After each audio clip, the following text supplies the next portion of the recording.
Hello! Welcome back to my channel!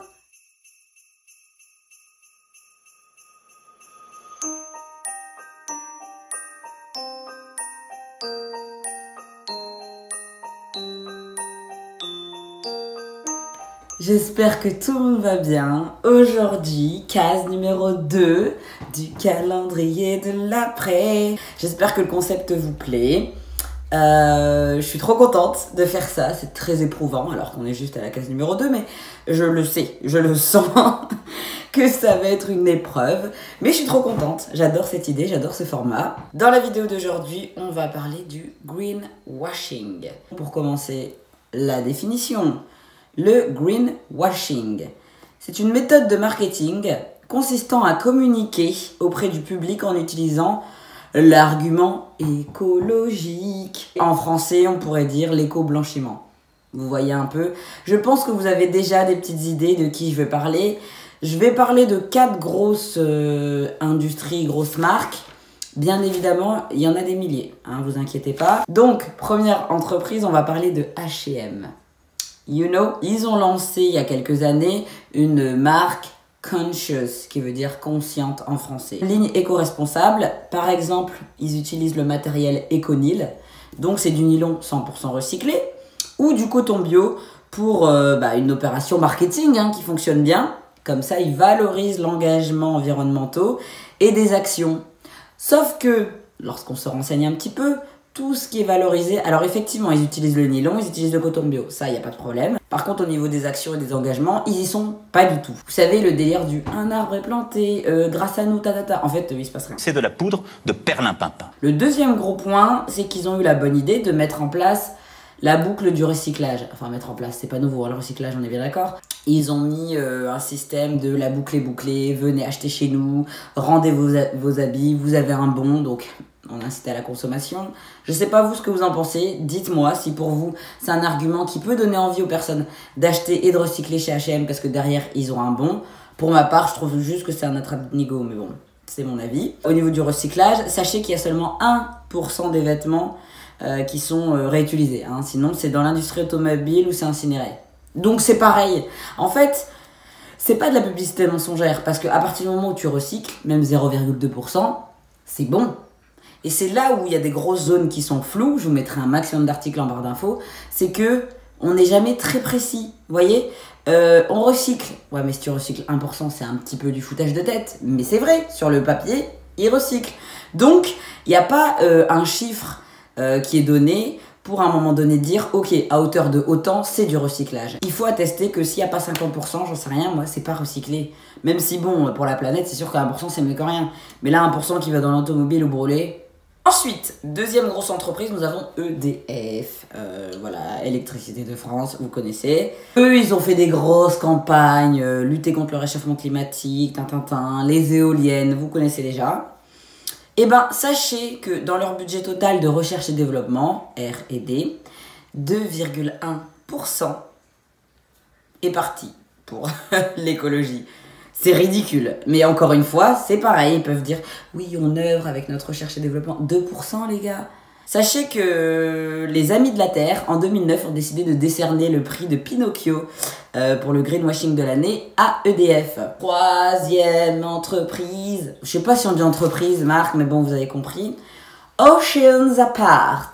Alors, cette marque, déjà, personnellement, je peux pas me la voir. Je la vois partout, sur tous les réseaux sociaux. Toute influenceuse qui se respecte, elle est en featuring avec eux. Alors, leurs habits sont très très beaux, hein, je dis pas le contraire.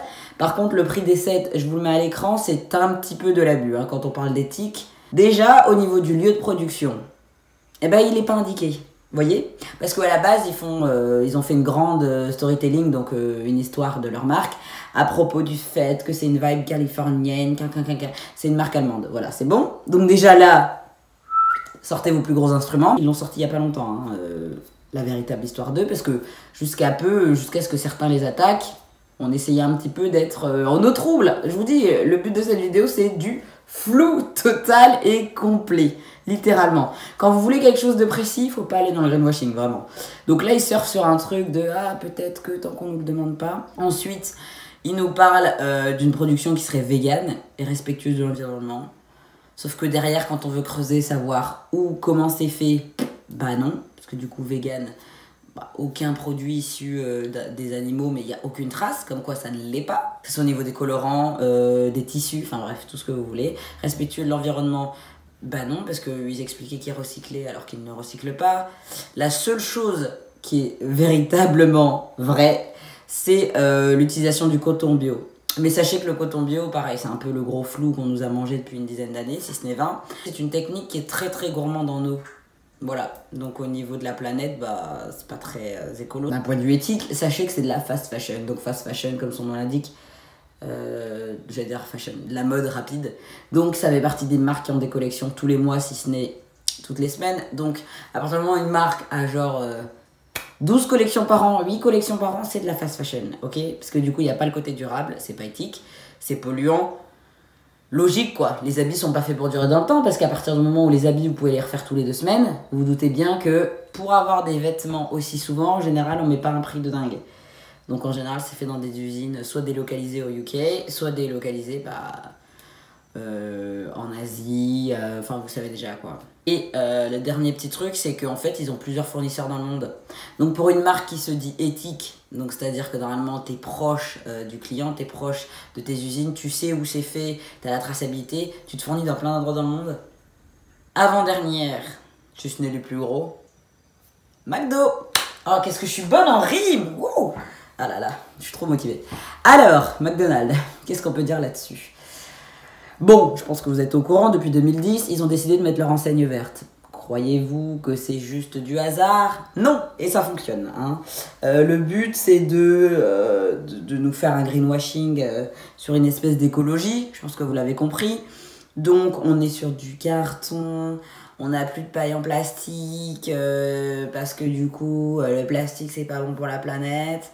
Mais quand vous savez que leurs pailles en papier, carton bizarre, là, elles sont jetées puis brûlées, on serait pas encore une fois un petit peu sur de l'hypocrisie. Au niveau du sachet de fruits, pour faire genre on est healthy, on essaye de faire des menus un petit peu bons pour les enfants, Bon, déjà les sachets de fruits c'est hyper polluant, hein. Mettre 2 bouts d'ananas dans un sachet, en termes de chimique c'est mauvais. Les salades au McDo, qu'est-ce qu'on a d'autre? Les eaux maintenant qui sont en gobelet, on peut plus commander de la badoie, de l'eau gazeuse. Non, on est sur l'eau machin en carton. Voilà, on peut aller très très loin, la liste elle est très très longue. Les burgers veggie, ça c'est cadeau, hein, faire le côté on se rapproche de la planète. Alors que, comme je vous en ai parlé juste avant, 25 000 km² de déforestation en 2005 pour la culture intensive de soja qui sert à nourrir les poulets. Pour les nuggets et les chicken mythiques. Vous voyez un petit peu? Là, au niveau colo, on n'est pas très très bon. Hein. Tout ce qui est bœuf des burgers, c'est d'origine vache laitière. Donc, c'est des vaches qui, à la base, sont là pour donner du lait. Et quand elles vont à l'abattoir, on les réutilise de cette façon-là. Donc, le côté on est proche des animaux, bien-être animal. Et enfin, le dernier point, je voulais vous parler un petit peu. Donc là, c'est pas d'une marque et tout, mais c'est de façon générale, un peu comme une conclusion. Vous parlez de toute cette industrie qui est en train de changer sur le papier, mais pas en vrai, par rapport au greenwashing, et parler surtout de leur méthode. La première méthode la plus utilisée, c'est la couleur verte. Ok? Par exemple, pour McDonald's. C'est l'exemple même. Malgré que les compositions n'ont absolument pas changé dans les produits, que ce soit du textile, de la nourriture, bref, on a du vert. Donc, ça inspire le côté nature. Deuxième, on a le visuel avec des arbres, des fleurs, de l'herbe.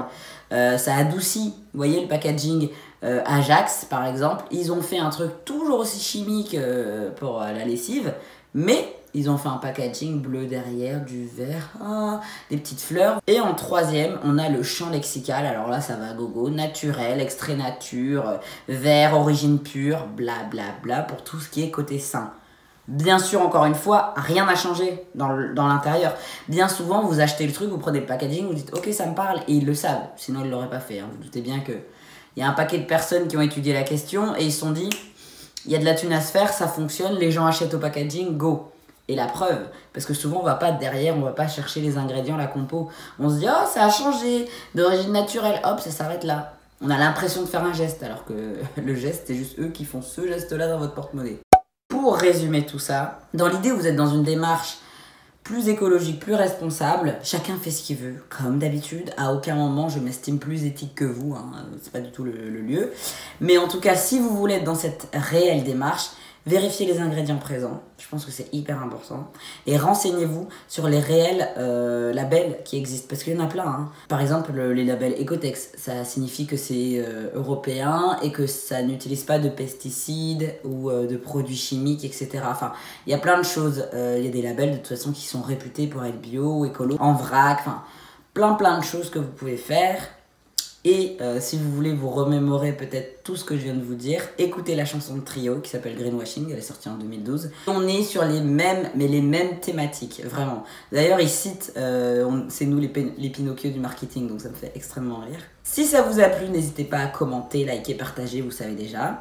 Et on se dit à demain pour cette petite lancée un petit peu écolo-responsable avec mes petits bons plans, sapes, vêtements, fringues, pour être hyper stylé à petit prix. Je vous fais d'énormes bisous et je vous dis à demain.